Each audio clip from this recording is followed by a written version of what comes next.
Welcome to Cindy here, where you come for all of your media needs. My name is Ray. It's your boy Nicky Tay Tay. And today we are reviewing Bad Boys for Life. Bad boys, what you gonna do? What you gonna do when you come for you?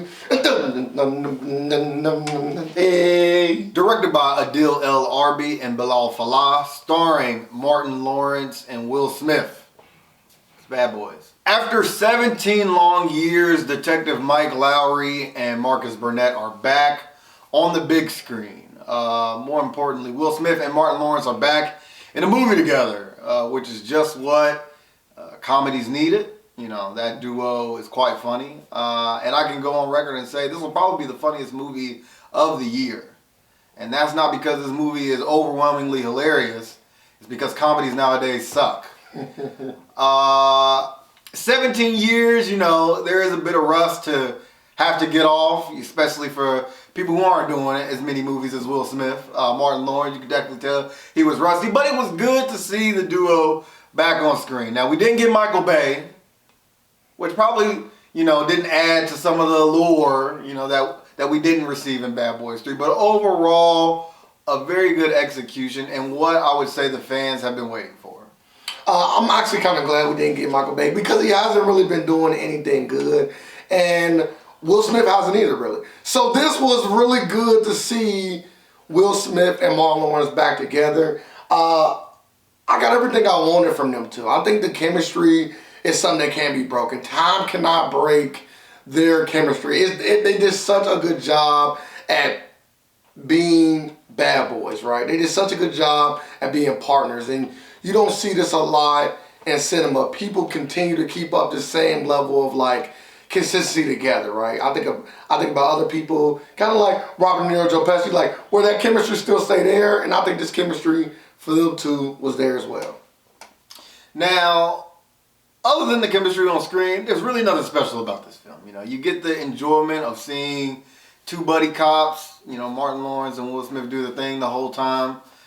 You get a decent story, you know, you get decent jokes, but nothing really special. You know, for me, easily the worst one out of the three. I know that's what a lot of people want to hear, but still not a bad movie. You know, this movie felt a lot like where Fast and Furious went to. You know, after Fast 5, Fast 6 came out, and this movie felt like a Fast 6.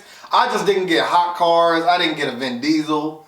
You know, I got Will Smith, and sometimes that's enough. For me, it was enough. And I can agree with you that this movie didn't really have a great story. But what this movie did that others have not is really dig into the character of Mike Lowrey. We don't really get enough backstory on Mike Lowrey. He's always the cool guy. And in this movie, they kind of dissected his character, why he is the way he is, and what may or may not happen to him in the future. And I can appreciate that, right? Because it gives you a little bit more of him. And that was important. I don't know if it was needed. The big question that you always ask, was it needed? I don't know if it was needed, but I can say in this movie, I enjoyed seeing his character be dissected. The action in this movie, I enjoyed. It was action-packed from beginning to end. You would think Michael Bay directed this movie because they kept the same level of action. I wouldn't say that it was as good as the second one when it comes to action, but it definitely had more action than the first Bad Boys film. And like Nicky Tay Tay, I would have to agree, this is probably the third in the trilogy. It's last in the trilogy. Not the worst, but it's in the worst spot. But it was action-packed nonetheless. Bad Boys for Life. I would say, for me, I would like to see a sequel of this movie. I want this franchise to continue because I want to see more Martin Lawrence and more Will Smith on the screen together. I think that this movie is a good movie for the fans of the franchise, and I think that newcomers may enjoy it as well. I will have to give this movie an 8. I think this movie is definitely something that's worth watching, and so far, the month of January has started off really strong for me. I agree with the point that I would definitely love to see more Martin Lawrence and Will Smith films. But I think the time for them being bad boys is over. This film is just a reminder of why when you have something good, you either live in the moment or you accept that it's over and you move on. And 17 years for another Bad Boy movie was just a tad too long for me. In the end, I'll give this movie a 7.6 because it was good to see them on screen. It was good enough for me to be somewhat entertained, but at the end of the day, this is a movie and I will never see this movie again. And I gotta be honest. I don't want to see this movie again. I would much rather see 1 and 2. But it's still Bad Boys for Life. And that's no doubt. That completes the review for Bad Boys for Life. I know a lot of people have been waiting on this. To be honest, I was much more excited for Coming to America 2 than Bad Boys for Life. You know, I'm gonna put this on watch now. This is gonna be better than Coming to America. it might be. It might be. This actually almost surprised me because I kind of went in a little further back, and it did almost what I expected. It was just slightly better. But sitting through 2 hours of old cop jokes, you don't want to see that in another movie. And so, while Bad Boys 5 may be on the horizon, it's time for them to flip the script. It's time for them to do something more than what we got in this round. Or Would you watch Bad Boys 5? Bad Boys 4, I mean. Would you watch Bad Boys 4?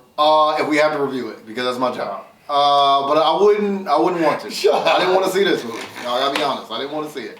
But you would have seen this even if we weren't reviewing movies. No, I wouldn't have. That's crazy. I wouldn't have. That's crazy. I don't like seeing movies that I know are just gonna be mild. I want to be entertained, and I was somewhat entertained. I was almost there.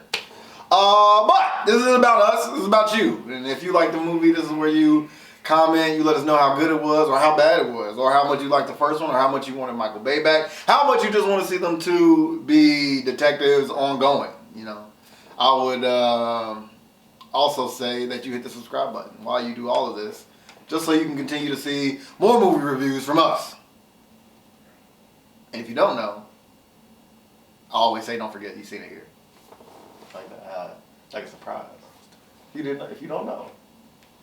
For the new people.